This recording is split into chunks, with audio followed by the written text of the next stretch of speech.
জীবনে কখনো হতাশ হবেন না। জীবনে যাই হয়ে যাক না কেন কখনো হতাশ হবেন না। মনে রাখবেন আল্লাহ আপনার রব, আল্লাহ আপনার সাথে আছেন ইনশাআল্লাহ। এই সমাজ আপনাকে যেভাবে শেখায়, কিভাবে শেখায়, এই যে স্কুল, কলেজ, ইউনিভার্সিটি, চাকরি, বিয়ে, সন্তান প্রতিপালন আর তার ইন্না লিল্লাহি ওয়া ইন্না ইলাইহি রাজিউন, এই তো শেখায় নাকি?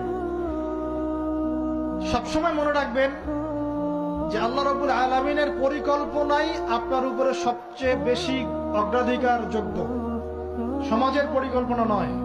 পরিবার আপনাকে চাপ দিচ্ছে, চাকরি পাস না, পড়াশোনা করিস না, হ্যাঁ পড়াশোনায় কেন তুই 80 নাম্বার পাইলি না, কেন চান্স পেলি না, কবে চাকরি পাবি, কবে আমাদেরকে দেখবি, খাওয়াবি, পড়াবি, এই যে চাপগুলো চারপাশ থেকে আসে কিনা, এতে করে অনেক যুবক দেখা যায় মাদকাসক্ত হয়, অনেকে দেখা যায় আত্মহত্যা করছে ইদানিং, করছে কিনা ভাই?